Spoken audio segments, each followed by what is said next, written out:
तो hey everyone, कैसे आप सब। मैं हूं आपका दोस्त और होस्ट गौरव। आप देखने स्टार्ट कर चुके हैं स्टडी विद जीआर। दोस्तों, आप लोग थंबनेल देखे होंगे तो आए होंगे। हम लोग आज सॉल्व करेंगे पेपर, हिंदी का पेपर जो है कैसे सॉल्व करते हैं उसके बारे में एक एक चीज़ मैं जो बताऊंगा दोस्तों, उस पर आप यूज़ करना। 14 तारीख को 15 तारीख को आप लोग का एग्ज़ाम होने वाला है। देखिए, सीडीपी तो बहुत लोग हल कर लेते हैं ना, बहुत सारा चीज़ है सीडीपी में हम लोग के जानने के लिए, लेकिन हिंदी एक ऐसा सब्जेक्ट है जो हमको कहीं ना कहीं पिछड़ा कर देता है। देखिए, जितना सीडीपी है सेम टू सेम नंबर हमारा हिंदी बहुत लोगों का नहीं आता, हिंदी में नंबर नहीं आता रहता है ना। 20 प्लस भी नंबर जो है कठिन हो जाता है। हिंदी बोलने में सरल लगता है, लेकिन जब बनाने की बात आती है तो हम लोग कहीं ना कहीं हिंदी वर्ड में, शब्द में हम लोग कन्फ्यूज़ हो जाते हैं। देखिए, मेरा बात पहले सुनिएगा, उसके बाद हम जो है प्रैक्टिस करेंगे। और देखिए, ये प्रैक्टिस ही नहीं है, मैं आप लोग को इस प्रैक्टिस के दौरान बहुत सारे ऐसे ट्रिक्स बताऊंगा जिसको आप फॉलो करोगे तो आपको हिंदी का जो क्वेश्चन है सॉल्व होगा। किस तरीके से सॉल्व करना है, पहला टाइम मैनेज कैसे करना है, उस पर भी हम लोग जो है इसी वीडियो में, एकदम डिटेल वीडियो है ये, ठीक। ये वीडियो एकदम डिटेल वीडियो है। और जो ये क्वेश्चन है ना, ये जो क्वेश्चन है वो आप लोग को ये डिफाइन करने में मदद करेगा कि हमको हिंदी में एक एक पॉइंट को समझना कैसे है, कैसे टाइम मैनेज करना है, कौन सा जो पोर्शन है वहाँ से शुरू करना है और कौन सा एंड करना है, हम लोग को गद्यांश में कितना समय लेना है, पद्यांश में कितना समय लेना है, ठीक है।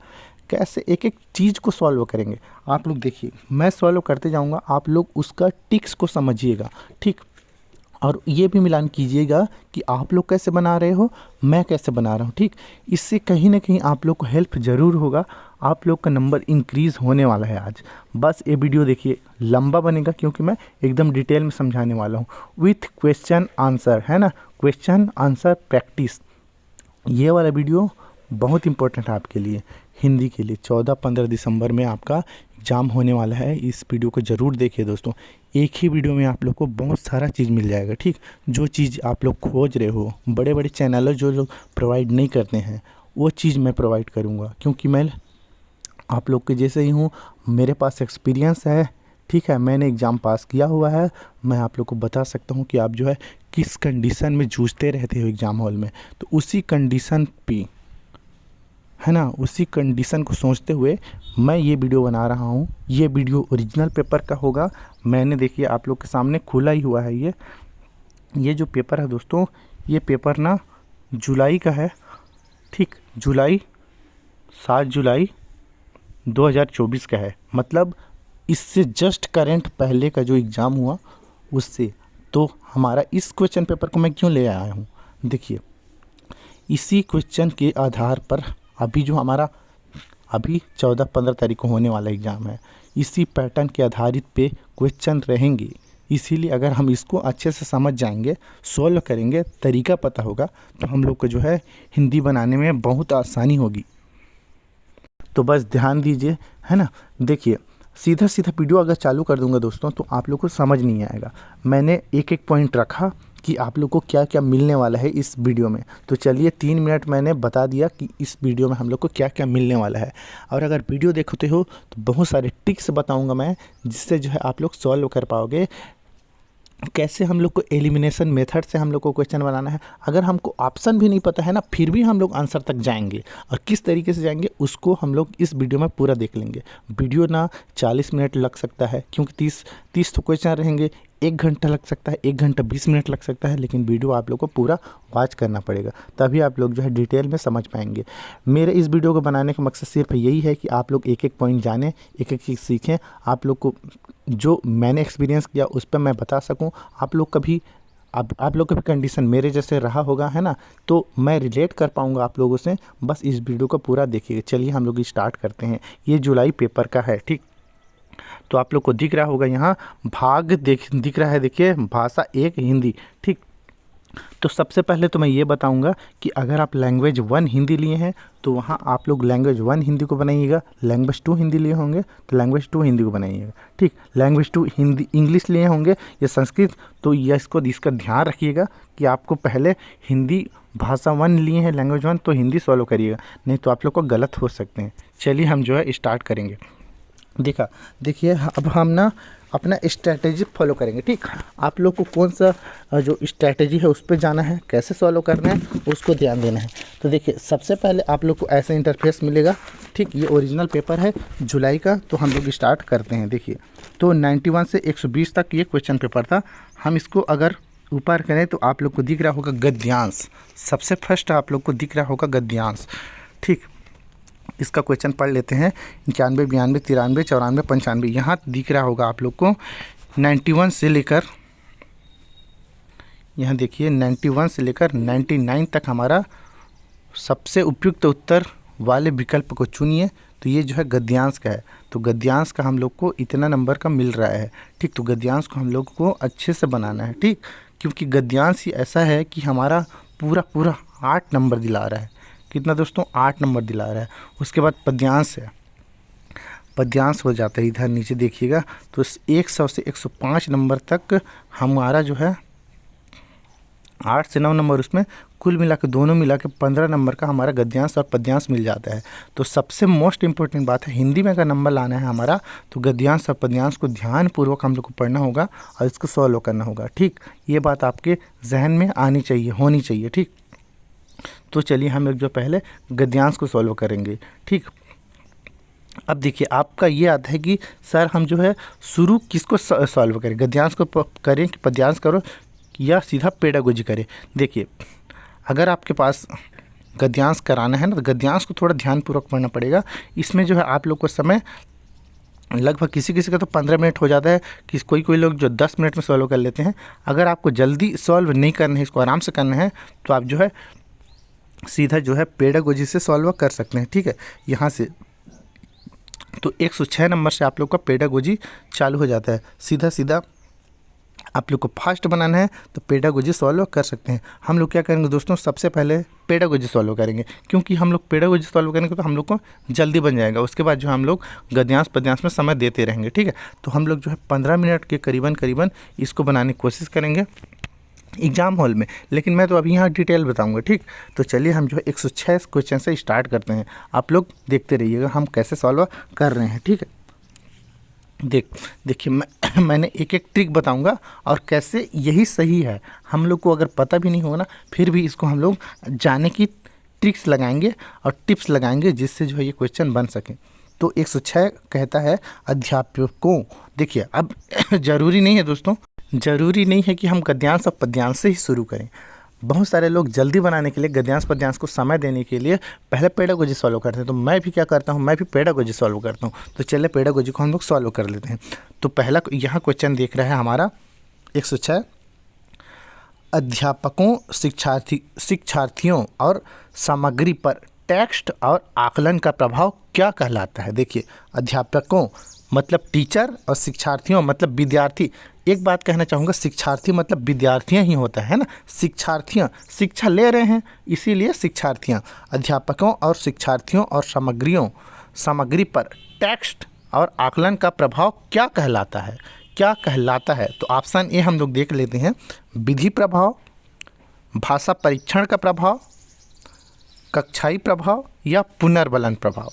आप लोग इस पर प्रैक्टिस भी कर पाइएगा। चलिए आप लोग का माइंड में एक ऑप्शन रख लीजिएगा, उसके मैं ऑप्शन बता रहा हूँ, उसके बाद एक्सप्लेनेशन भी करेंगे हम लोग। ठीक, और एकदम ज़्यादा एक्सप्लेनेशन नहीं करेंगे, मैं तो आप लोग को बस ट्रिक बताऊँगा, है ना, टिप्स बताऊँगा और स्ट्रैटेजी बताऊँगा।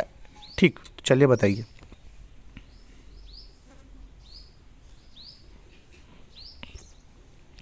तो इसका आंसर आप लोग जो है ढूंढ चुके होंगे। अगर आप इसका आंसर ऑप्शन 2 किए होंगे, भाषा परीक्षण का प्रभाव, वाश बैक इफेक्ट, तो ये इसका आंसर होगा दोस्तों। ठीक, तो ये इसका आंसर होगा दोस्तों। देखिए पुनर्बलन तो हमारा होगा नहीं, डिटेल में हम एनालिसिस नहीं कर रहे हैं। ठीक, आप लोग को बताना है, आप प्रैक्टिस भी कर रहे हो और प्रैक्टिस के साथ मैं वो टिप्स बताऊंगा जिससे आप जो है क्वेश्चन सॉल्व कर सकें।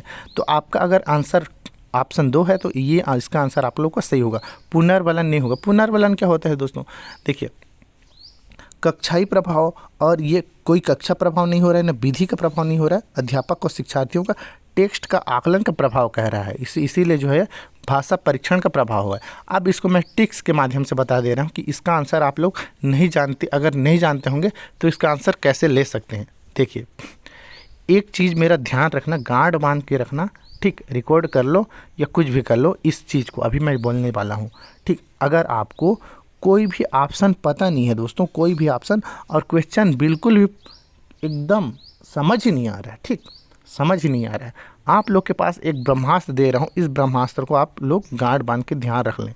मेरे पास भी ब्रह्मास्त्र था, तो मैं ब्रह्मास्त्र ये यूज़ करता था। बहुत सारे ब्रह्मास्त्र रहते हैं जिसे हम लोग यूज़ करते हैं।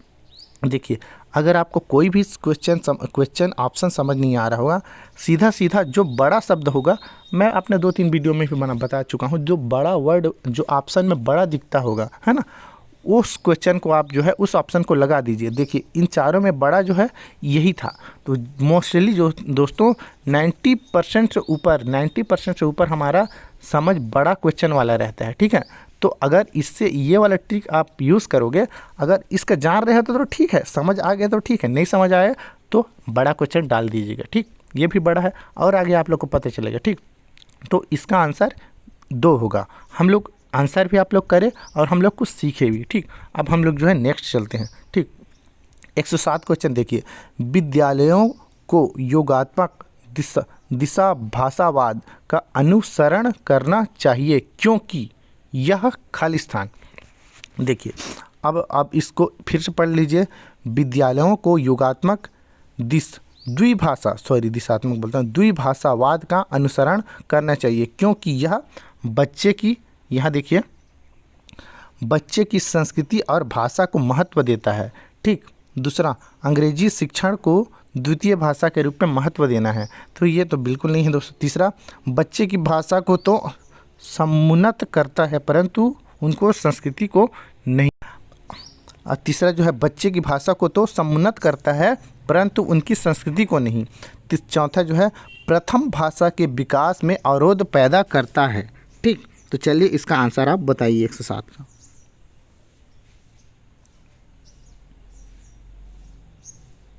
तो इसका आंसर आप बता चुके होंगे, मैं बता रहा हूँ इसका आंसर। अगर आप ऑप्शन ए किए हैं तो बिल्कुल आपका राइट आंसर होगा। देखिए, अब इस आंसर में मैं आप लोग को ऐसे ट्रिक्स बताऊंगा जिससे जो है, और नेगेटिव पॉजिटिव का उपयोग हम लोग इस क्वेश्चन में हम लोग कैसे करेंगे उस पर भी हम लोग ध्यान देंगे, ठीक। आप लोग ध्यान दो। इसका आंसर देखिए, विद्यालयों को योगात्मक द्विभाषावाद का अनुसरण करना चाहिए क्योंकि यह बच्चे की संस्कृति और भाषा को महत्व देता है, ठीक। इसमें पूछ रहा है महत्व, तो हम लोग पॉजिटिव आंसर ले रहे हैं ना, तो पॉजिटिव आंसर होगा। अब जितने भी नेगेटिव है आप लोग को टिक्स बताता हूँ एक और। पॉजिटिव नेगेटिव आप लोग भी पढ़ी हुई होंगे, है ना। तो नेगेटिव अगर पूछता है तो नेगेटिव आंसर लेना है और हमेशा जो है पॉजिटिव आंसर तो रहते ही है, ठीक। तो देखिए, इसमें एलिमिनेशन मेथड यूज़ करेंगे और पॉजिटिव नेगेटिव का यूज़ करेंगे। आप लोग को पॉजिटिव नेगेटिव के बारे में पता नहीं होगा तो मैं लिंक में डाल दूंगा। मेरे CTET के टिप्स एंड ट्रिक्स करके प्लेलिस्ट है, उसमें जो है पॉजिटिव नेगेटिव के बारे में है, उसको आप लोग ज़रूर देख लीजिएगा। पॉजिटिव नेगेटिव जितने भी हैं उसका यूज़ कैसे करते हैं उसमें मैं बताया हूँ, ठीक। देखिए, अंग्रेजी शिक्षण को द्वितीय भाषा के रूप में महत्व देता है। भाई, अंग्रेजी की बात हुआ ही नहीं है तो ये जो है हमारा गलत हो जाएगा।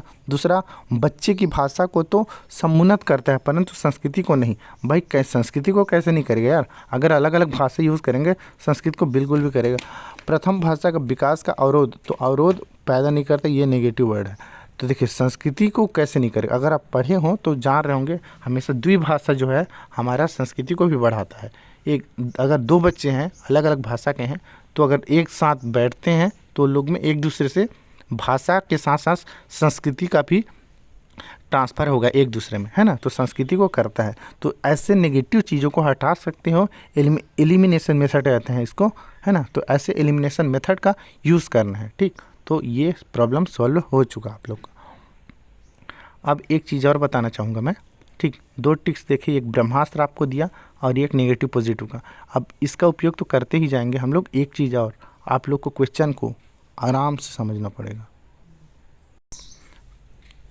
108 भाषागत कार्य जैसे स्वर, शैली, तान, बालाघाट और लय को क्या कहा जाता है। अगर इसका हम लोग आंसर देखें तो इसका आंसर सॉल्व करने से पहले आप लोग को इसको ध्यानपूर्वक, अगर पेडागोजी सॉल्व कर रहे हो 75 नंबर का ये रहता है, पेडागोजी अगर सॉल्व कर रहे हो तो आप लोग को एकदम ध्यानपूर्वक पढ़ना रहता है, तभी आपका क्वेश्चन सॉल्व होगा। ठीक, तो एक ट्रिक मैं ब्रह्मास्त्र का दे दिया, दूसरा ट्रिक दे दिया नेगेटिव पॉजिटिव का, थर्ड मैं दे रहा हूँ ध्यानपूर्वक। थर्ड तो नहीं, ये फर्स्ट होता है।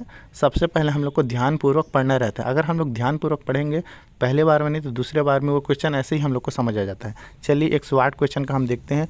भाषागत कार्य जैसे स्वर, शैली, तान, बालाघाट और लय को क्या कहा जाता है। देखिए हिंदी में वर्ड एक ही साथ ऐसे है कि हम लोग को समझ नहीं आ रहा है। फिर एक बार पढ़ लेते हैं।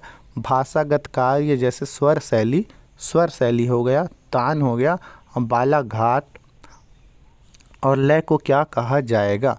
तो क्या कहा जाएगा, ऑप्शन आप लोग के पास है। पहला ऑप्शन काव्य, दूसरा छंद शास्त्र, थर्ड है ध्वन्यात्मकता, फोर्थ है प्रशासनिक अध्यादेश, प्रेगमेटिक। तो चलिए बताइए। मैं ब्रह्मास्त्र आप लोग को देख ही चुका हूँ। ठीक, अगर आप लोग को समझ नहीं आएगा तो अब ब्रह्मास्त्र का यूज़ करिएगा, और समझ आ रहा है तो बिल्कुल भी ब्रह्मास्त्र का यूज़ नहीं करिएगा। तो अगर इसका आंसर आप लोग ऑप्शन 2 दिए होंगे तो इसका आंसर ऑप्शन 2 होगा। इस क्वेश्चन को बनाने के लिए हमारे में थोड़ा तो व्याकरण का ज्ञान होना चाहिए था। अगर आपका व्याकरण का ज्ञान होगा तो इस क्वेश्चन का आंसर आप बता सकते थे। ठीक, स्वर शैली है, तान, बालघाट सभी चीज़ें इसमें हैं, इसीलिए छंद शास्त्र का आंसर होगा। ठीक, अब अगर इसमें ब्रह्मास्त्र लगाते, ठीक है, तो ब्रह्मास्त्र हमको ये दिख रहा होगा, लेकिन इसका ये जो है ना हमारा व्याकरण से रिलेटेड है, इसीलिए सीधा सीधा छंद शास्त्र इसका आंसर होगा। ठीक, तो ऐसे कुछ क्वेश्चन होते हैं जिसमें ब्रह्मास्त्र नहीं लगता क्योंकि वो व्याकरण से रिलेटेड है। अब हम एक सुझाव देखते हैं। भाषाओं, भारत में भाषाओं के बारे में देखिए एक सुनाओ, भारत में भाषाओं के बारे में कौन सा कथन सही नहीं है। हाँ, अब हम इस क्वेश्चन में आप लोग नेगेटिव को डालना है, मतलब नहीं है बोला है ना, नेगेटिव नहीं है बोला है, तो नहीं वाला क्वेश्चन को हम लोग देखना है। देखिए भारत के संविधान के अनुसार इसमें क्या बोला जा रहा है, भारत में भाषाओं के बारे में कौन सा कथन सही नहीं है। तो देखिए पहली बात आप लोग को ये ध्यान में रखना है कि जो सही है वो उसका आंसर नहीं होगा। ठीक, और जो सही नहीं है ना वही इसका आंसर है। तो इसको हम लोग, इसको आप लोग जो ध्यान रखना, वैसे भी वो ज़्यादा डार्क ब्लैक में लिखा हुआ रहता है। देखिए अब पहला हम ऑप्शन पढ़ते हैं। भारत के संविधान के अनुसार अंग्रेजी सह राजकीय भाषा है। देखिए पहला सह राजकीय भाषा है। दूसरा ऑप्शन देखते हैं। भारत के संविधान की 8वीं अनुसूची में 22 भाषाएँ हैं। ठीक, जो भी चीज़ हमारा सही होगा वो हमारा आंसर नहीं होगा। ठीक, हमको सही नहीं है, जो सही नहीं है उसको ध्यान देना है, तो हमारे ये तो सही होगा। ठीक, दूसरा देखते हैं, तीसरा देखते हैं। संस्कृत जो है सांस्कृतिक आधुनिक भारतीय भाषा है। ठीक, संस्कृत आधुनिक भारतीय भाषा है। आधुनिक बोला जा रहा है क्या, संस्कृत जो है आधुनिक भाषा है या हमारा शास्त्रीय भाषा है दोस्तों। ठीक, तो हमारा संस्कृति क्या है आप लोग माइंड में रखना। चौथा जो है हिंदी भारतीय उपमहाद्वीप का लोक भाषा लिंगा फ्रांका है। ठीक, लिंगा फ्रांका है। देखिए अगर इसका आप लोग ऑप्शन अगर संस्कृत के बारे में आप लोग को पता होगा तो इसका आंसर आप लोग बता सकते हैं। चलिए बताइए। अगर आप इसका आंसर दोस्तों 3 किए हैं या 4 किए हैं तो आप दोनों में से एक ही आंसर होगा। बताइए दोस्तों, अगर 4 किए हैं तो 4 हमारा गलत है और 3 भी हमारा गलत है, मतलब कि जो है ये गलत तो है हमारा। इसका आंसर संस्कृत आधुनिक भाषा नहीं है। ठीक ना, इसमें दोस्तों क्या बोला जा रहा है, संस्कृत जो है हमारा आधुनिक भाषा है। हमारा संस्कृत आधुनिक नहीं दोस्तों, हमारा जो है ये शास्त्रीय भाषा है, पुराना भाषा है। ठीक है, हमारा पुराना भाषा है, क्योंकि हमारे को सही नहीं पूछा था।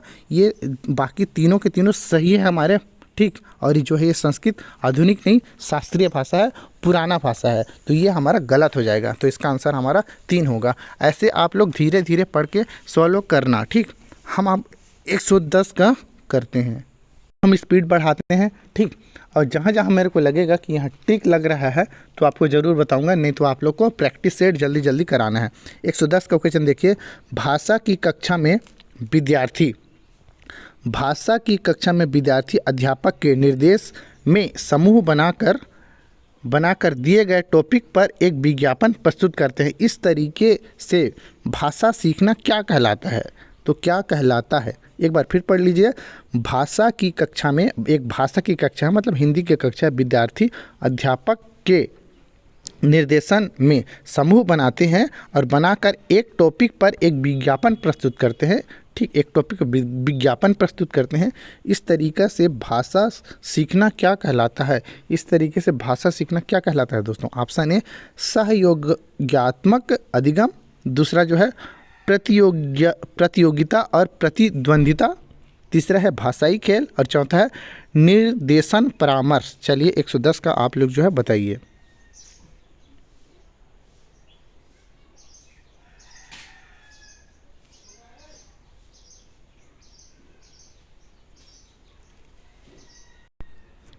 चलिए इसका आंसर बताइए आप लोग जो है। हम इसका देख रहे थे 110 का। ठीक, आप लोग बता चुके होंगे और मैं इसका ये भी बताऊंगा कि ये आंसर कैसे रहेगा। ठीक, तो बस आप ध्यान दीजिए, एक एक चीज़ हम लोग को समझना है, तभी जो है इसका हम लोग आंसर अच्छे से समझ के दे सकते हैं। अगर इसका आंसर आप लोग जो है दो दे रहे हैं, प्रतियोगिता और प्रतिद्वंदिता, तो इसका आंसर ये नहीं होगा दोस्तों। इसका आंसर होगा हमारा ऑप्शन ए सहयोगात्मक अधिगम। ठीक, क्योंकि इसमें ग्रुप की बात कहा गया है ना, ग्रुप की बात, तो ये हमारा सहयोगात्मक है। ठीक, याद रखना। तो इसका आंसर हमारा जो है ऑप्शन 1 होगा। ठीक, अब इसको हम लोग जो है अब एलिमिनेशन मेथड से कैसे सॉल्व करेंगे इसको देखिए हमारा ऑप्शन 3 तो भाषाई खेल है, तो इसमें क्वेश्चन में खेल की बात कहीं नहीं है, मतलब कि हमारा ऑप्शन 3 ऐसे ही गया। ठीक, तो ऐसे ही ये गलत हो गया। देखिए उसके बाद जो है निर्देशन और परामर्श, चूँकि इसमें निर्देशन बताया गया है तो आप लोग जो बहुत सारे लोग ऐसे भी इसको क्वेश्चन डाल सकते हैं, लेकिन ये बिल्कुल नहीं है क्योंकि इसमें ग्रुप की बात कही है ना, तो ये भी इसका आंसर नहीं है। ठीक, प्रतियोगिता और प्रतिद्वंदिता, कोई भी प्रतियोगिता की बात नहीं कही गई है। ग्रुप में शामिल होकर एक दूसरे का साथ देने की बात की है। ठीक, तो ये भी इसका आंसर गलत है। तो इस तरीके से एलिमिनेशन मेथड बोलते हैं इसको, एक एक ऑप्शन को हटाया जाए, उसके बाद सही आंसर तक लाया जाए। तो मैं हमेशा हर क्वेश्चन में एलिमिनेशन मेथड हमेशा यूज़ करता था, इसीलिए जो मेरा जो है जो हिंदी में जो नंबर है दोस्तों, ज़्यादा तो नहीं लेकिन मेरा 24, 25, 23 नंबर हमेशा आता था। ठीक, तो इस तरीके से देखिए उस टाइम मेरे को इतना नॉलेज नहीं था, तब मेरे को इतना आता था। ठीक, अभी जब अगर मैं बनाता हूँ तो डेफिनेटली जो है मेरा 1-2 नंबर तो और बढ़ेगा, 24, 25, 26 नंबर मेरा हिंदी में आ सकता है। ठीक, तो ये मैं कह सकता हूँ, आपका भी आ सकता है दोस्तों। ठीक, आप लोग जो है इससे भी ज़्यादा बना सकते हो। कुछ चीज़ें उस टाइम पता नहीं रहता, जब तैयारी करते रहते हैं, है ना, और अभी जो है हम लोग को पता है। तो ये एलिमिनेशन मेथड आप ज़रूर यूज़ करना। ठीक, अब देखिए 111 देखते हैं। एक अध्यापक ने बच्चों को रेस्टोरेंट से जुड़ी शब्द संपदा से परिचित कराने का वाला काम दिया। इस पाठ का क्या उद्देश्य चाहिए? अब देखिए इस क्वेश्चन को आप लोग एक बार पढ़िए।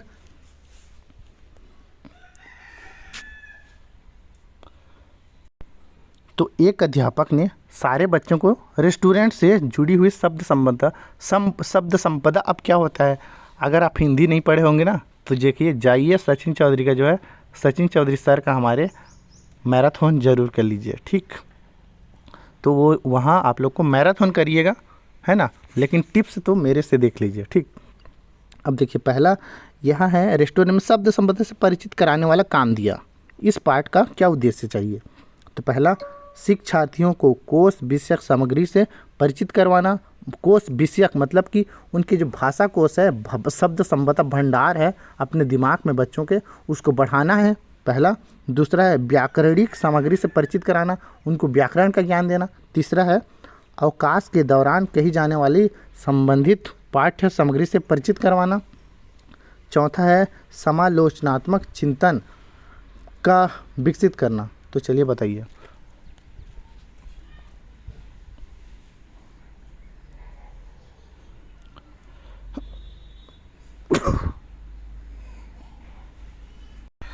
खांसी वासी बीच में खांसता रहता हूँ दोस्तों, उसके लिए मैं बहुत माफ़ी चाहूँगा आप लोगों से। ठीक है, इसका आंसर आप लोग बता चुके होंगे, तो इसका आंसर जो है ऑप्शन 1 है दोस्तों, शिक्षार्थियों के कोष में विषयक सामग्री परिचित कराना। मतलब कि जो है उनके जो शब्द संपदा, उनके माइंड में जो भाषा कोश है उसको, तो भाषा कोश में अगर हम लोग परिचित करा रहे हैं, जैसे कि इसको मैं अच्छे से समझा देता हूँ। देखिए, हम एक रेस्टोरेंट में गए, यहाँ मान के चलो यहाँ रेस्टोरेंट है, रेस्टोरेंट में बहुत जो है दीवार में लगा हुआ है जैसे बहुत सारे चीज़ों का, ठीक।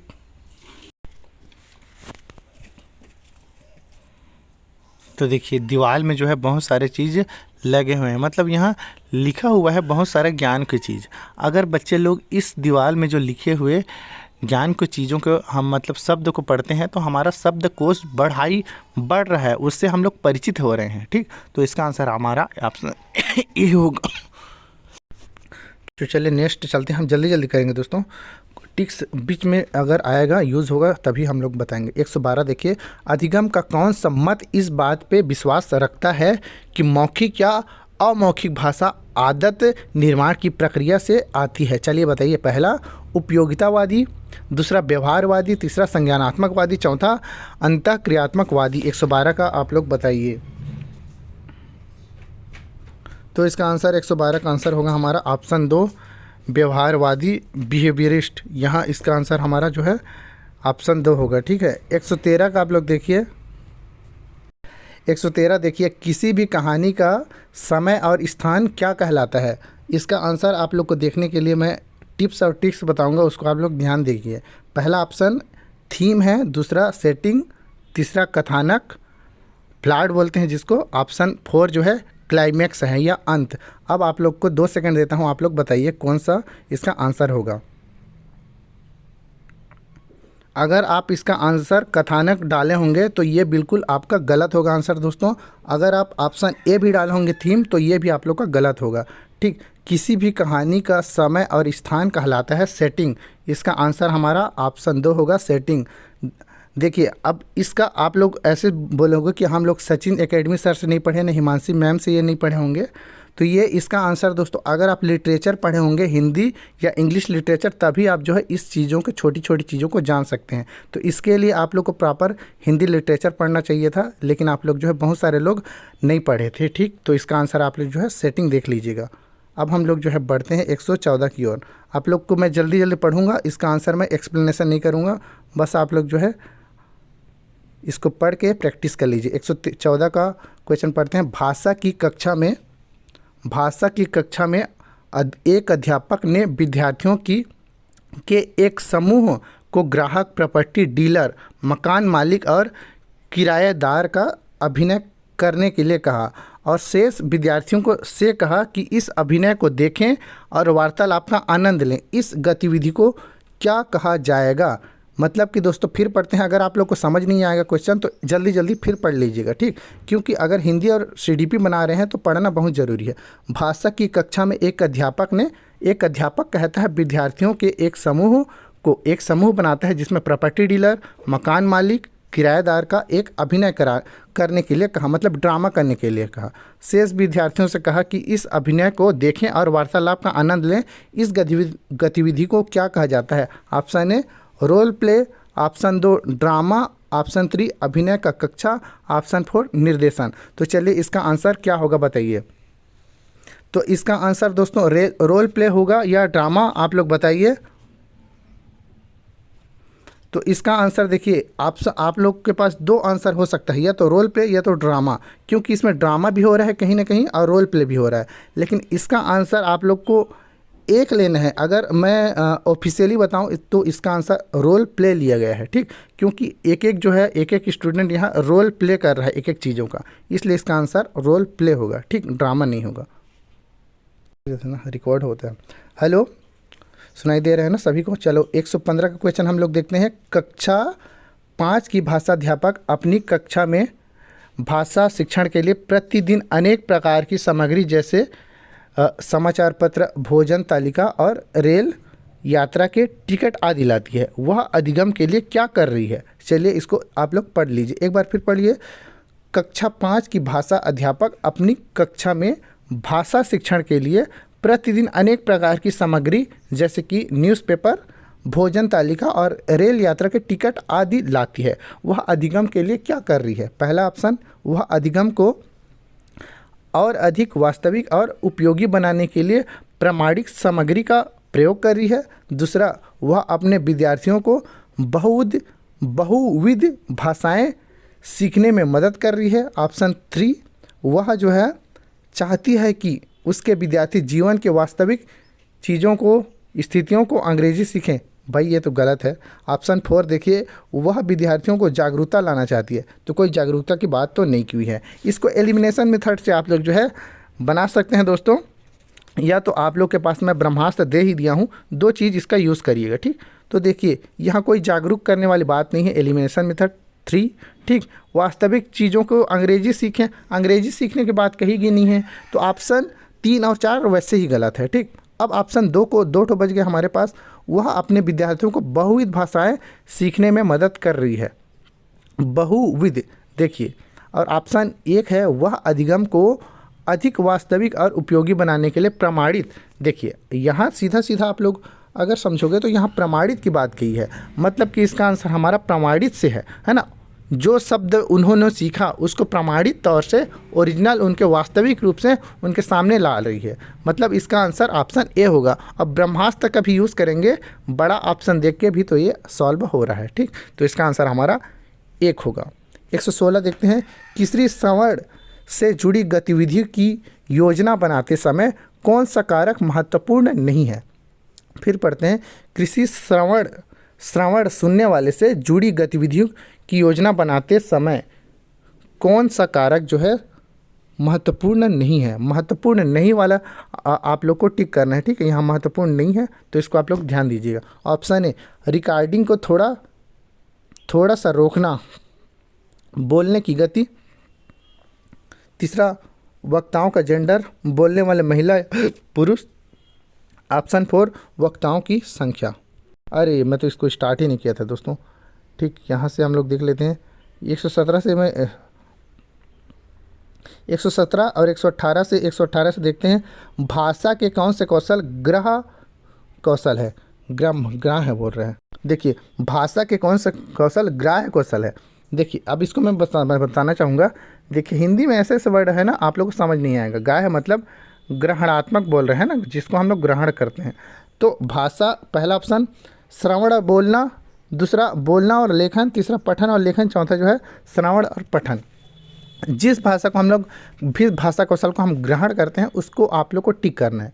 क्या हम लोग पढ़ रहे हैं वो तो ग्रहणात्मक है, लेकिन बोल रहे हैं वो प्रोड्यूस कर रहे हैं। तो ये पहला ऑप्शन नहीं है, श्रवण ऑप्शन आपका। अगर ऑप्शन 4 देख रहे हैं, श्रवण और पठन, हम किसी चीज़ को सुनते हैं या पढ़ते हैं तो उसको हम लोग ग्रहण करते हैं, और हम अगर किसी को बोलते हैं या लिखते हैं, ठीक, तो उसको हम लोग प्रोड्यूस कर रहे हैं, बना रहे हैं। तो ये हमारा ग्रहणात्मक नहीं होता। ग्रहणात्मक होता है जिसको हम लोग किसी से लेते हैं सीधे तौर से, है ना। श्रवण और पठन को हम ले रहे हैं, आप लोग सुन रहे हो और पढ़ रहे हो, तो ये आप लोग ग्रहण कर रहे हो, तो ये ग्रहणात्मक कौशल होगा। ठीक, तो इसमें देखिए इतना तो आप लोग को समझ आ रहा है कि देखिए हमारा कौशल से क्वेश्चन बन रहा है, क्वेश्चन कौशल से बन रहा है। देखिए यहाँ श्रवण, ये भी हमारा 2 क्वेश्चन आ गया। हमारा श्रवण जो कौशल होता है हमारा 4 कौशल, उसको पढ़ लीजिएगा। देखिए यहाँ श्रवण और हो गया। ठीक, 116 भी देखिए। तो ये जो है हमारा जो भाषा कौशल होता है उसको आप लोग ज़रूर देख लीजिएगा। भाषा से 2 से 3 क्वेश्चन हमारा जुलाई में क्वेश्चन आया हुआ था हिंदी में। ठीक, अब 19 देखते हैं, श्रवण में क्या शामिल है? तो हम सुनते हैं, उसमें क्या क्या शामिल है? पहला, ध्वनि सुनना, ध्वनियाँ जैसी है तदनुसार डिकोड करना। ये देखिए इतना डिफ़िकल्ट हिंदी में रहता है ना, सारा समझ नहीं आता रहता है। दूसरा, विषय वस्तु के बारे में अनुमान लगाना। तीसरा, विषय के पूर्व ज्ञान का इस्तेमाल करना। चौथा, ध्वनियों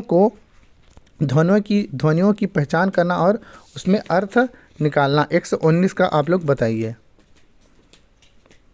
तो श्रवण में क्या शामिल है? अगर आप लोग जो है इसका आंसर 1 किए होंगे तो बिल्कुल आप लोग गलत जा रहे हैं। ठीक है, 2 किए होंगे तो बिल्कुल गलत जा रहे हैं।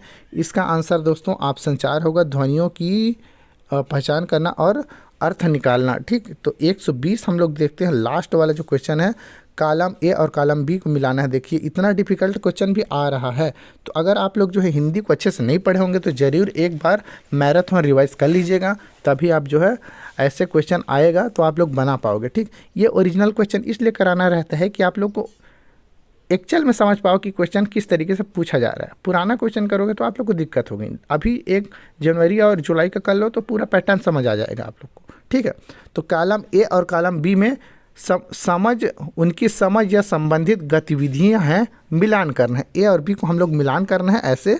उसके बाद जो है हमारा इधर हम लोग को जो है कूट में क्वेश्चन आएगा। कूट में सीडीपी में क्वेश्चन ज़्यादा आया हुआ है, आप लोग का साइंस और मैथ्स में पेडागोजी में भी ज़्यादा आया हुआ है, हिंदी में ज़्यादा नहीं देखने को मिला। ठीक, चलिए तो दोनों को मिलान करना है। लगभग 36 मिनट होने वाला है, हम लोग जो है 15 क्वेश्चन आराम से कर लिए। ठीक, 15 क्वेश्चन आराम से क्या हो, क्योंकि मैं एक एक चीज़ समझाया, टिप्स बताया। अब हम गद्यांश और पद्यांश को भी हम लोग जो है जल्दी जल्दी कर लेंगे। आप लोग पूरा वीडियो देखें दोस्तों, बने रहें, तभी आप लोग को उसका भी पता चलेगा। ठीक, तो चलिए इसको भी हम लोग कैसे सॉल्व करते हैं देखते हैं। तो संप्रेरणात्मक भाषा शिक्षण, तो संप्रेषणात्मक मतलब कम्युनिकेशन हम लोग किस में करते हैं, सामाजिक रूप से स्वीकृत और संदर्भ के अनुरूप भाषा, या दूसरा मौन पठन। भाई मौन पठन तो करेंगे नहीं, लिखित साहित्यिक सामग्री नहीं, व्याकरण का आगमनात्मक तरीके से बढ़ाना। तो देखिए ए ऑप्शन का जो है हमारा कौन सा सही होगा, आप लोग बताइए। तो ऑप्शन ए देखिए संप्रेषणात्मक है ना, तो देखिए जो है पहला संप्रेषणात्मक मतलब कम्युनिकेशन, एक दूसरे से बातचीत कर रहे हैं, तो मौन पठन तो नहीं होगा दोस्तों, लिखित भी नहीं हो रहा है। सामाजिक रूप से स्वीकृत कहाँ कर रहे हैं, देखिए इसका जो है हमारा ऑप्शन ए होगा। ये हमारा पहला का सॉरी एक सेकेंड, देखिए संप्रेषणात्मक बोला है ना, मतलब एक दूसरे बात कर रहे हैं, मतलब इसका जो है आंसर हमारा होना चाहिए, इसका जो है हमारा आई एक होना चाहिए। समाज से जुड़ रहे हैं, है ना, कम्युनिकेशन कर रहे हैं, बातचीत कर रहे हैं, सामाजिक रूप से स्वीकृति कर रहे हैं, एक दूसरे से संदर्भ, एक दूसरे से बातचीत कर रहे हैं, तो पहला का हमारा सामाजिक रूप से ये होगा। ठीक, प्रत्यक्ष विधि, अब प्रत्यक्ष विधि कौन सा होता है इसको आप लोग को देखना है। तो देखिए प्रत्यक्ष विधि मौन पठन तो बिल्कुल नहीं होता दोस्तों, तो ये ऑप्शन तो नहीं है। ठीक, तो जो है इसका तरीका ये आप लोग को इतना पता चल गया, अगर एक आप लोग का सही एक मिला लिए तो आप लोग इसमें से देख सकते हैं कि ए वाला जो ए है, ए और आई को किस किस ऑप्शन में है, तो इसमें है, इसमें एक ठो में है और इसमें नहीं है, इसमें नहीं है, इसमें नहीं है, इसमें नहीं है। अगर आपका एक भी बना लेते हैं ना दोस्तों, तो इसका आंसर आप लोग को ये पता चल जाता। ठीक है, लेकिन हम लोग एक और देख लेते हैं, प्रत्यक्ष विधि बोला जा रहा है, तो प्रत्यक्ष विधि तो देखिए प्रत्यक्ष विधि जो है हमारा मौन पठन में होता ही नहीं है। ठीक, इतना बात तो पता है। मौन पठन में हम लोग मौन होकर पठन करते हैं ना, प्रत्यक्ष विधि में डायरेक्ट हम लोग बातचीत करते हैं, तो ये तो नहीं है। तो अगर बी का ऑप्शन 2 दिया रहेगा दोस्तों, उसको अगर आप इसमें दिया गया है तो वो बिल्कुल आप देख लीजिएगा, वो बिल्कुल गलत है, तो उसको भी आप लोग हटा दीजिए। ठीक, तो देखिए बी का 2 किस में दिया है, तो ये इसमें दिया है, तो ये ऑप्शन आप लोग को बिल्कुल गलत है दोस्तों। ठीक है, तो आप लोग 2 ठो में डिफाइन कर लिए कि इसका आंसर ये नहीं होने वाला, और ये जो है बी में आई है, मतलब ये भी गलत है। ठीक, तो इसका आंसर हमारा ए होगा। ठीक, अब इसको हम लोग मिलान कर लेते हैं। देखिए बी का हमारा आई भी होगा, और सी का हमारा जो है सी का हमारा तीसरा जो है व्याकरण अनुवाद, लिखित और साहित्य सामग्री होगा, और जो है वेस्ट की नवीन विधि, डी हमारा जो है 2 होगा। ठीक, ये हमारा ऐसे होगा। तो हमने दोस्तों ट्रिप्स किया, कुछ चीज़ें बताई मैंने, इससे जो है 15 क्वेश्चन हमारा कर लिए। अब हमारा आता है जो है मेन जो चीज़ आता है गद्यांश, जो हमारा 8 से 9 नंबर का गद्यांश ही पूछा रहता है। अब आपके पास जो है लगभग 15 मिनट 16 मिनट इस पे लेना है, और 15 से 16 मिनट में इस गद्यांश को आराम से ध्यानपूर्वक पढ़ते हुए सॉल्व करना है। ठीक है, तो चलिए थोड़ा 2 मिनट रेस्ट लेते हैं, उसके बाद जो है गद्यांश को शुरू करते हैं। तो चलिए दोस्तों इसको अभी स्टार्ट करते हैं। ठीक, तो इसका मैं पहले इसको बनाने से पहले आप लोग को टिक्स बताना चाहता हूँ, 2 तरीके बताता हूँ। कुछ तरीके होते हैं विधि होते हैं कुछ जो हम उसके जरिए हम लोग इसको सॉल्व करते हैं। एक तो चीज़ होता है स्कैनिंग मेथड। ठीक, स्कैनिंग मेथड में हम लोग क्या करते हैं, कोई भी पर्टिकुलर वर्ड को हम लोग क्वेश्चन को देख लेते हैं। जैसे यहाँ हम लोग यहाँ बताना चाहूँगा, कौन सा साहित्य कालजयी साहित्य बन गया, है ना, कालजयी साहित्य। तो हम लोग जो है इसमें पर्टिकुलर ये कालजयी साहित्य को हम लोग डिफाइन कर लेते हैं और उसके बाद स्कैन करते हैं इसको। यहाँ देखते हैं हम कालजयी शब्द कहाँ हैं करके, उसको हम लोग जो है ऐसे स्कैन कर रहे हैं। देखिए आप लोग को स्कैन कर रहे हैं, आप लोग के यहाँ कालजयी शब्द दिखा हुआ है और कहीं और है क्या, और भी देख लेते हैं, और कहीं नहीं। तो इसका जो है हमारा आंसर इसके आसपास होगा। तो ये होता है हमारा स्कैनिंग मेथड। ठीक, कि हम लोग क्वेश्चन में कोई पर्टिकुलर वर्ड को देखें और उसके बाद जो है उसी वर्ड को इस गद्यांश में खोजें जिससे हमारा आंसर आ जाता है। ठीक, एक मेथड ये। दूसरा मेथड होता है जो मेरा फेवरेट मेथड है, यही पूरा मैं एक बार पढ़ लेता हूँ इसको आराम से। ठीक, पढ़ने के बाद जो है आंसर दे देना है। ये 2 मेथड है, ठीक, ज़्यादातर। अब देखिए, अब इस 2 मेथड का यूज़ आप लोग कब करोगे, अगर आपके पास समय है अच्छे से। ठीक, अगर CDP हम लोग जल्दी से जल्दी कर लिए कोई भी, तो हम इसको आराम से पढ़ के हम इसको आंसर कर सकते हैं। अगर आपके पास सिर्फ 5 या 6 मिनट है, ठीक, अब तब जो है इस मेथड की यूज़ ना करके आप जो है सिर्फ स्कैनिंग मेथड, वर्ड देखो और खोजो। खोजना है दोस्तों, पजल है ये। पद्यांश गद्यांश क्या है, ये एक पजल है। ठीक, पजल के तरीके से एक खेल आधारित क्वेश्चन है। तो इसको आप लोग जो है देख करके नकल के माध्यम से इसको बना सकते हैं। ठीक, तो इसमें आप लोग को समझना रहता है, आपका जो है जो समझने की शक्ति क्षमता बढ़ाने के लिए ही ये गद्यांश और पद्यांश है, समझ गए। तो 2 मेथड आपको बता दिया। अब हम आपको पहला मेथड यूज़ करते हैं और क्वेश्चन करते हैं। ठीक है, और मैं बताना चाहूँगा जो गद्यांश और पद्यांश है, इसमें से हमारा गद्यांश और पद्यांश में से कुल मिला के 15 नंबर है। तो इसमें जो है 2 से 3 नंबर आपका जो है व्याकरण का देखने मिलेगा। ठीक, तो इससे आप जो है नर्वस नहीं होना। 2 से 3 नंबर व्याकरण को मिलेगा कि हम लोग व्याकरण पढ़े ही नहीं है। अरे भाई, 2 से 3 नंबर सिर्फ व्याकरण का है, बाकी तो इधर सारा का सारा हमारा पेडागोजी को है ना, समझ से आधारित बनाएंगे। तो इसके लिए आप लोग को मेहनत नहीं करना है। 2 से 3 नंबर के लिए पूरा व्याकरण पढ़ना नहीं है। आप लोग को नॉर्मल व्याकरण पता होगा, संधि विच्छेद वगैरह, तो आपका क्वेश्चन इसमें बन जाएगा। ठीक, नहीं बनता है तो क्या ही है, अभी टाइम नहीं है। ठीक है, आशा करता हूँ आप लोग जो है इसको समझ चुके। मैंने जो बोला, अब हम लोग जो है पहले पढ़ते हैं, उसके बाद इसको सॉल्व करते हैं। ठीक, तो इसको हटा देता हूँ मैं पहले।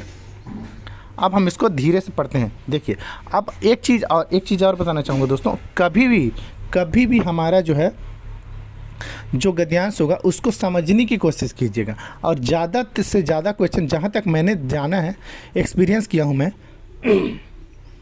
जहाँ तक मेरा एक्सपीरियंस है, ज़्यादा से ज़्यादा जो पद्यांश और गद्यांश होता है वो पॉजिटिव वे में रहता है। कौन से दोस्तों, पॉजिटिव वे में रहता है, पॉजिटिव में। तो आप लोग हमेशा याद रखिए, पॉजिटिव चीज़ें ही रहेगी। ज़्यादातर हमारा पॉजिटिव देखने को मिलता है गद्यांश में। ठीक, तो इस बात का हम यूज़ कब करेंगे, क्योंकि कोई भी आंसर लेंगे तो हम पॉजिटिव आना चाहिए आंसर, ये भी हम लोग ध्यान रखेंगे, जिससे जो है हमारा गद्यांश क्वेश्चन सही होने का जो % है और बढ़ता है, कि हम लोग पॉजिटिव वे में क्वेश्चन को देखें, है ना। नेगेटिव पूछे तो नेगेटिव, लेकिन जो पूरा गद्यांश का जो सार रहता है, कोई ना कोई सीख देता रहता है, पॉजिटिव वे में सीख। तो चलिए, इतना मैं बता दिया। अब हम इसका ध्यान रखिएगा और हम लोग इसको कहानी को पढ़ते हैं और समझते हैं। ठीक, देखिए, साहित्य यहाँ पढ़ते हैं। साहित्य सदैव समाज को निरंतरता प्रदान करता है। यह साहित्य और समाज का गहरा संबंध ही है कि साहित्य में समाज के श्रृंखलित होते, इसका अगर मैं प्रोनाउंसिएशन नहीं कर पा रहा हूँ तो पढ़ लीजिएगा, होते सिद्धांतों और टूटते बिखरते मूल्यों की चिंता बराबर बनी रहती है। वही साहित्य कालों के बंधन को तोड़कर उसकी सीमाओं से परे जाकर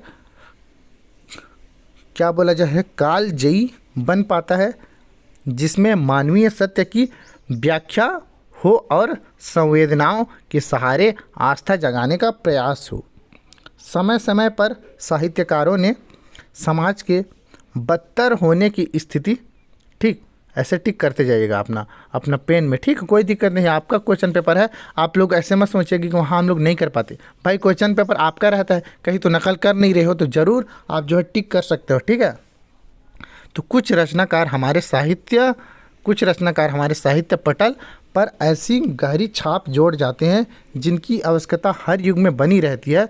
उनके विचार सदैव तरोताज़ा ही रहते हैं और जिनकी रचनाएं समाज में दीप्त करने या दायित्व निभाती है, चलती रहती है। उनका साहित्यकार व्यक्तित्व केवल समस्याओं को ही नहीं परखता बल्कि मनुष्यता में विश्वास को बचाए रखने की कोशिश करता है।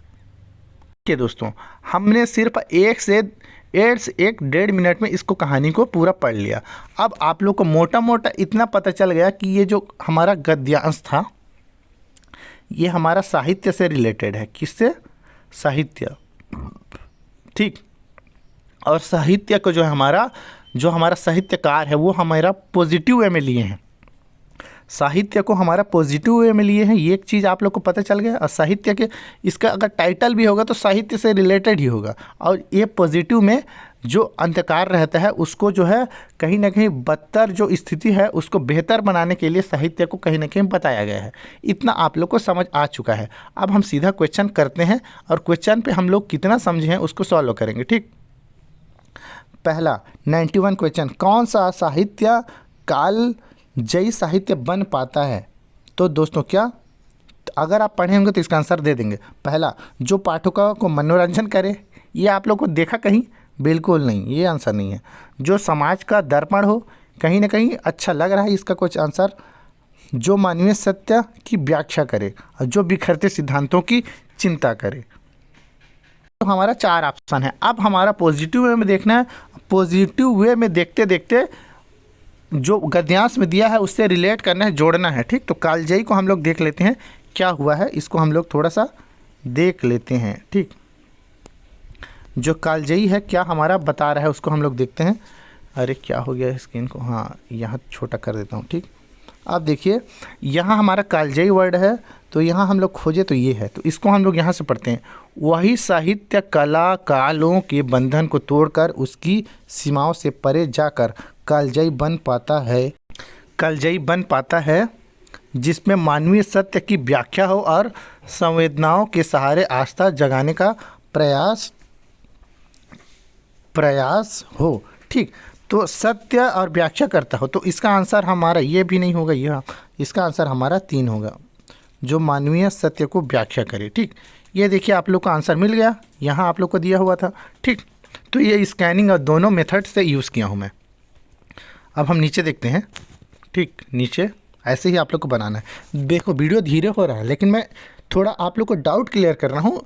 कैसे एग्ज़ाम हॉल में आपका जो रहता है ना उसको बता रहा हूँ। आपको जो मन स्थिति रहता है उसी को लेते हुए मैं क्वेश्चन सॉल्व कर रहा हूँ, ठीक।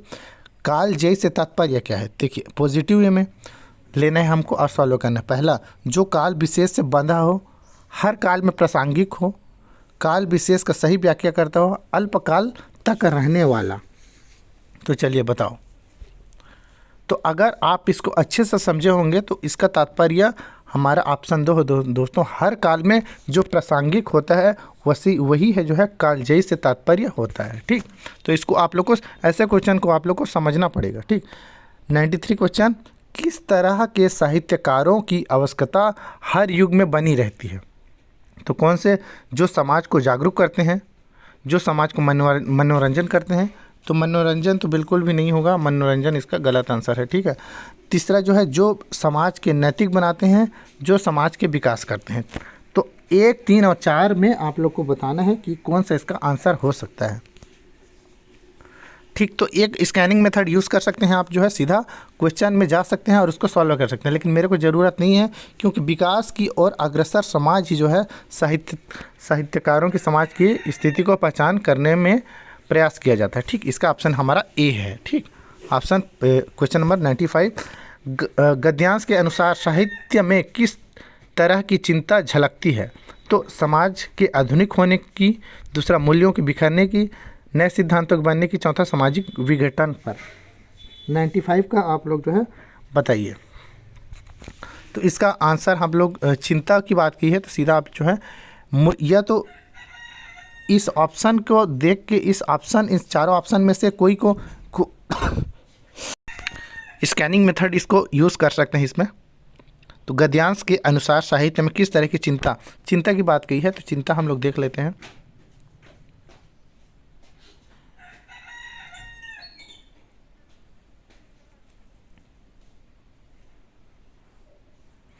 चिंता की बात की है ना, तो देखिए यहाँ आप लोग को चिंता दिख रहा होगा। यहाँ गहरा संबंध साहित्य में विकलित होते ही वे सिद्धांतों टूटते बिखरते चिंता की बराबर बनी रहती है तो किस पे? यह साहित्य और समाज का गहरा संबंध ही है। साहित्य में समाज के विखंडित होते सिद्धांतों और टूटते बिखरते मूल्यों बताया जा रहा है ना। तो ये देखिए टूटते बिखरते मूल्यों वाला अगर क्वेश्चन अगर दिया होगा हमारा, वो हमारा इसका आंसर हो सकता है 95 का। तो 95 का आंसर हमारा बिल्कुल यहाँ दिया जा रहा है कि मूल्यों को बिखरने की। तो ये चिंता क्यों होती है? तो मूल्यों को बिखरती है ना। ज़्यादा खुद से ही नहीं बनाना है, क्योंकि हमारा गद्यांश दिया हुआ है, उसको हम लोग को देख लेना है और आंसर सही कर देना है। इससे हमारा आंसर सही होगा। 95 आंसर देख सकते हैं। अब देखिए मैं बोला था 2 से 3 क्वेश्चन जो है व्याकरण का हो सकता है करके, ठीक। तो 96 का क्वेश्चन देखिए, यहाँ मैं इसको प्रोनाउंसिएशन कर नहीं पाता रहता हूँ, ठीक, समझ जाइएगा। क्या बोलते हैं, ब्रिखंलित है ना, नहीं पढ़ पा रहा हूँ दोस्तों। में प्रत्यय है, तो इसमें प्रत्यय बताइए। तो इसमें प्रत्यय कौन सा है 96 का, बताइए, ठीक। अगर आपको प्रत्यय पता होगा तो प्रत्यय में दोस्तों हमारा सिंपल जो व्याकरण होता है, प्रत्यय हमेशा जो है शब्द के अंत में लगता है, जैसे है ना। तो इसके अंत में दोस्तों जो भी लगा हुआ है, जैसे यहाँ लित लिखा हुआ है ना, ब्रिखंलित है ना, तो पढ़ नहीं पा रहा हूँ मैं। तो इसमें जो है लित, क्या लित हमारा प्रत्यय है, तो सीधा लित नहीं होता है ना, लित नहीं होता। दूसरा ता है क्या, तो ता भी नहीं है। इत है क्या, और खलित है क्या। तो अगर हम लोग प्रत्यय की बात करें तो ये शब्द के लास्ट में लगता है। तो इसमें देखिए लित बोला है, ब्रिखंलित, तो इसका इत प्रत्यय होगा, ऑप्शन 3 इसका आंसर होगा। तो ऐसे नॉर्मल आपको व्याकरण पता होगा तो इसका आंसर आप लोग दे सकते हैं, ठीक। तो इसका आंसर दोस्तों हमारा 3 है, ठीक। अगर 97 क्वेश्चन देखते हैं, समाज में बदतर होने की स्थिति वाक्य में रेखांकित शब्द का अर्थ। बदतर, तो 97 का आप लोग को बताना है। बदतर मतलब क्या होता है? अभिमानी होता है क्या, बेईमानी होते है क्या, अत्यधिक बुरा या दुराचारी? तो देखो बताओ। तो देखिए कोई बदतर की बोले ना, तो जो बुरा होता है उससे कहीं ज़्यादा बुरा होता है, मतलब अत्यधिक बुरा होता है। तो इसका ऑप्शन जो है सिंपल तरीका है, सिंपल तरीका दिख रहा है, ये ऑप्शन 3 इसका आंसर है। तो इस तरीके से आप लोग जो है अभी और बचा है भाई 98 का विश्वास शब्द का अर्थ। तो विश्वास शब्द का अर्थ बताना है और जो है रिलेटेड हो हमारे गद्यांश से, ठीक। तो पहला विश्व से संबंधित, अरे विश्व में कहाँ होगा भाई, ये नहीं है, विश्व से संबंधित भी नहीं होगा, तत्वधान संबंधित नहीं होगा। इसका आंसर निश्चित भाषा होगा, ठीक। 98 का ये। 99 का देखिए हमारा समाज को गति कौन प्रदान करता है। तो गति कौन, तो देखिए अब कहीं से भी नहीं लेना है, गद्यांश में साहित्यिक की बात किया है ना, साहित्य से जुड़ा हुआ हमारा होना चाहिए आंसर। तो विज्ञान को कौन गति प्रदान करेगा, विज्ञान करेगा क्या, समाज को विज्ञान करेगा, तकनीकी विकास करेगा, शिक्षा करेगा या साहित्य। इसका 99% लोग जो है इसका सही करेंगे। 99 क्वेश्चन है, 99 लोग जो है इसका सही आंसर करेंगे, क्योंकि ये साहित्य से रिलेटेड है गद्यांश, तो ऑब्वियसली हमारा साहित्य ही इसका आंसर होगा, ठीक। तो इस तरीके से दोस्तों हम लोग सॉल्व कर सकते हैं स्कैन मेथड से, और जो है क्या बोलते हैं रीडिंग मेथड्स, है ना। तो गहन पठन के जरिए हम इसको सॉल्व करें या स्कैनिंग मेथड, ठीक। तो आप भाषा कौशल में ज़रूर पढ़े होंगे, भाषा कौशल है ना विकास के लिए। तो उसी चीज़ का यूज़ करके हम जो है गद्यांश और पद्यांश सॉल्व करते हैं। गद्यांश कहीं ना कहीं सॉल्व हो गया, अब हमको है पद्यांश देखना है, ठीक। पद्यांश भी सेम तरीका है वो दोस्तों। 100 से 105 के लिए उपयुक्त उत्तर वाले विकल्प चुनिए। तो इसमें देखिए इसको आप लोग को ध्यानपूर्वक पढ़ना है। 1 मिनट में आप लोग को पढ़ लेना है, 1 मिनट में, और 1.5 मिनट में आपको इसको समझ लेना है ना। अब कैसे करेंगे, चलिए हम समझने की कोशिश करेंगे, और हम लोग इसमें पॉजिटिव पूछा है, नेगेटिव पूछा है, उसको भी देखेंगे, ठीक। करीबन 54 मिनट हो चुका, लेकिन हम लोग काफ़ी अच्छे तरीके से सारा चीज़ समझे हैं। तो इसको पढ़ लेते हैं, इसको हम लोग पढ़ते हैं। ठीक, स्कैनिंग मेथड तो आप लोग को पता ही है, लेकिन हम लोग जो है इसको गहन मेथड से कर रहे हैं। ठीक, दिवसावसान का समय, मेघमय आसमान से उतर रही है, वह संध्या सुंदरी परी सी धीरे धीरे धीरे। ठीक, उसके बाद तिमिरांचल में चंचलता का नहीं कहीं आभास, मधुर मधुर है दोनों उसके अधर, किंतु जरा गंभीर नहीं है उनके हास विलास, हंसता है तो केवल तारा एक, गुथा हुआ उन घुंघराले काले काले बालों से, हृदयराज की रानी का वह करता है अभिषेक। अगर आप अंतिम जो ये लाइन अगर आप लोग समझे होंगे तो कहीं ना कहीं ये बादलों की ओर डिस्कस कर रही है ना, बादलों की ओर और अभिषेक की बात कर रही है। ठीक है, या मतलब कोई ना कोई चीज़ तो बरस रहा है, और यहाँ मेघ की बात हुई है तो बिल्कुल ये आसमान खुले बादलों की ओर हम लोग का बताया जा रहा है। आसमान भी देखिए यहाँ, वह संध्या सुंदरी परी सी धीरे धीरे, संध्या शाम की बात भी कही है। नीचे भी देखते हैं, तिरिमांचल से चंचलता की नहीं कहीं आभास, मधुर मधुर है दोनों उसके अधर, किंतु जरा गंभीर नहीं है उसके हास विलास, वो गंभीर भी नहीं है। ठीक, ऐसे कुछ मोटा मोटा आप लोग को समझ आया होगा। अब हम जो है इसको अगर समझ नहीं आया तो इसका सीधा स्कैनिंग मेथड यूज़ कर लेना है। चलिए इसको हम लोग करते हैं। इसमें बोला जा रहा है पहला, दिवसावसान का संधि विच्छेद। भाई संधि श्याम सिंपल मैं बोला था, उसमें एक व्याकरण आया था, अब इसमें एक दो से ज़्यादा व्याकरण नहीं आएगा। ठीक, अब हमारा 3 व्याकरण हो जाएगा, इससे गद्यांश पद्यांश के जो है व्याकरण वाला भी सॉल्व हो जाएगा। संधि बहुत अच्छा चीज़ है, बहुत सरल चीज़ है। दिवसावसान का संधि विच्छेद आप लोग को बताना है। ठीक, तो दिवस धन अवसान। अब देखिए बोलेगा पद्यांश में संधि कहाँ से आ गया। मैं बोला था ना 2 से 3 क्वेश्चन जो है हमारा व्याकरण रहेगा गद्यांश और पद्यांश में से। गद्यांश में 1 मिला हमको, अब पद्यांश में 1 मिल रहा है। तो चलिए बताइए, दिवस धन अवसान होगा क्या, ये होगा? हाँ, चलिए उसके बाद देखिए दूसरा, दिवाधन अवसान, दिवसाधन वसान, ये तो बिल्कुल गलत है। दिवस धन अवसान नहीं होता, दिवधन अवसान हमारा नहीं होता। यहाँ देखिए दिवस धन अवसान, तो हमारा ऑप्शन ये हमारा सही होगा। ठीक, दूसरा, पद्यांश में किस का चित्रण हुआ है, किसका चित्रण हुआ है? आप लोग को वेदना का, प्रेम भाव का, नवचेतना का, प्रकृति का। आप लोग, मैंने आकाश, बादल, मेघ, आसमान की बात कही हुई थी, तो इसका आंसर आप लोग को पता चल गया होगा। ये जो है हमारा प्रकृति का बात कहा हुआ है ना, प्रकृति। सिंपल था। क्वेश्चन नंबर 2, लगेगा आप लोग को कि क्वेश्चन जो है मतलब पद्यांश गद्यांश कठिन है, लेकिन अगर आप लोग अच्छे से समझ जाओगे ना, आपके लिए ये सरल हो जाएगा। 102, हृदय राज की रानी किसके लिए प्रयुक्त हुआ है? हृदय राज की रानी, तो देखिए मेघ, आकाश, संध्या, तिमिर। हृदय राज की रानी, अगर आप लोग नहीं समझ रहे हो तो हृदय राज की रानी हम लोग फिर देखते हैं। ठीक, तो यहाँ देखिए, हृदय राज की रानी वह करता है अभिषेक, गुथा हुआ घुंघराले काले काले बालों से, हंसता हुआ। बालों से बोला जा रहा है, मतलब कहीं ना कहीं। और यहाँ भी देखिए, मेघ में आसमान से उतर रही है, वह संध्या सुंदरी परी सी धीरे धीरे, तो संध्या की बात कही गई है। ठीक, जहाँ तक मेरे को लग रहा है संध्या की। तो हम लोग क्वेश्चन देखते हैं। तो संध्या सुंदरी किस तरह, अच्छा हृदय राज की रानी, तो इसका जो है हृदय राज की रानी जो है, रानी जो है हमारा मेघ की नहीं, हमारा संध्या की बात हुई है। ऑप्शन 3 इसका हमारा आंसर होगा। ये हमको कंफ्यूज कर सकता है। ठीक, संध्या सुंदरी 103 देखते हैं। संध्या सुंदरी किस तरह के आकाश से उतर रही है?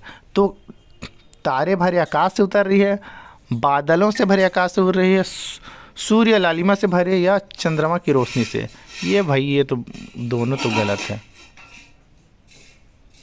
दोनों गलत है। चंद्रमा की रोशनी भी नहीं है है ना। इसका आंसर बादलों से भरे आकाश से, सिंपल था।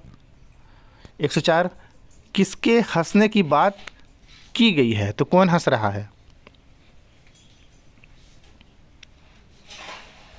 तो हंसने की बात की है, नहीं समझ आ रहा होगा। इसका आंसर 104 का आंसर हमारा देख लेते हैं। यहाँ हंसने की बात की है।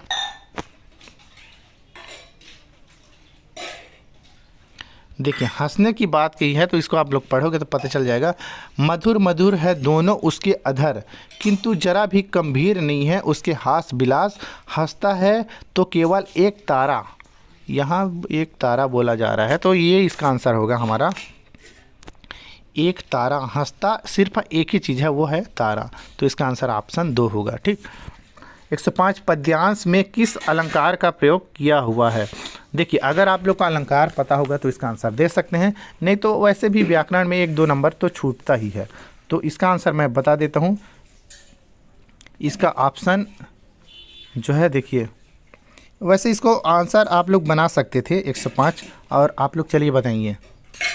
अतिशयोक्ति है, अनुप्रास है, यमक है, या मानवीकरण है? तो कहीं ना कहीं दोस्तों हमारा जो पूरा गद्यांश पद्यांश जो है, हमारा जो पोइट्री है, वो हमारा मानवीकरण पे डिफाइन कर रहा है ना, मानवीकरण बता रहा है। मतलब किसी चीज़ों को मानविक तरीके से बताना ही हमारा मानवीकरण होता है। ठीक। 106, अध्यापकों, शिक्षार्थियों और सामग्री पर टेस्ट और आकलन का प्रभाव क्या कहलाता है? ये हमारा क्वेश्चन जो है, अच्छा, यहाँ से हमारा क्वेश्चन पूरा सॉल्व हो गया। ये पेडागोजी वाला सेशन था ना, पेडागोजी वाला, तो इसको तो हम लोग पहले ही कर चुके थे। तो दोस्तों हम जो है पूरा एक क्वेश्चन पेपर जो है, जुलाई क्वेश्चन पेपर था, 1 घंटे में हमारा, देखिए, क्वेश्चन हमारा मात्र 30 नंबर का था। मैंने इसको डिफाइन किया, कुछ टिप्स बताए आप लोग को, गद्यांश को कैसे सॉल्व करना है, पद्यांश को कैसे सॉल्व करना है, और किस तरीके से आप मेजर कुछ चीज़ों को यूज़ करके आप जो है फाइनल आंसर तक कैसे ला सकते हैं, पूरा बात किया। आशा करता हूँ आपके लिए ये वीडियो बहुत हेल्पफुल होगा, क्योंकि हिंदी जो है हमारा टॉपिक है, कहीं ना कहीं कठिन हो जाता है सीडीपी से भी। ठीक। और हमारा जो एम रहता है 25 + 26 27 नंबर लाने का, ये कहीं ना कहीं हमारा चूकता हुआ दिखाई देता है। तो हिंदी को करने के लिए अगर इस वीडियो को देखे हैं, मैं आशा करूंगा इस चीज़ों पे आप लोग ध्यान रखेंगे, और ऐसे ही आप लोग को क्वेश्चन पेपर मिलने वाला है 14 और 15 दिसंबर को, देख लीजिएगा। ठीक। और उसके बाद बताइए आप लोग को कितना नंबर आया।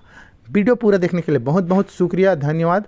ठीक है। और मेरे चैनल अच्छा लगा होगा, आप लोग कमेंट कीजिए किस चीज़ का ऐसे ट्रिक्स चाहिए, टिप्स चाहिए, आप लोग नीचे कमेंट जरूर कर दीजिए। अभी भी हमारे 1 दिन है, हमारे पास 2 दिन है, 2 दिन में मैं ऐसे टिप्स ला दूंगा आप लोग के लिए जो आप लोग कन्फ्यूज़न कर रहे होगा। आप लोग को कोई भी चीज़ कन्फ्यूज़ कर रहा होगा तो ज़रूर नीचे कमेंट कीजिएगा, उसके लिए मैं टिप्स बताऊँगा और अपना एक्सपीरियंस शेयर ज़रूर करूँगा, उसी बेस से मैं वीडियो बनाऊँगा। धन्यवाद दोस्तों, आशा करता हूँ आप लोग का तैयारी हो चुका होगा, और ऑल द बेस्ट बोलना चाहूँगा। इसके बाद जो है और मैं वीडियो बनाऊँगा पेडागोजी के लिए, उसको ज़रूर देख लीजिएगा। ठीक, कैसे सॉल्व करते हैं।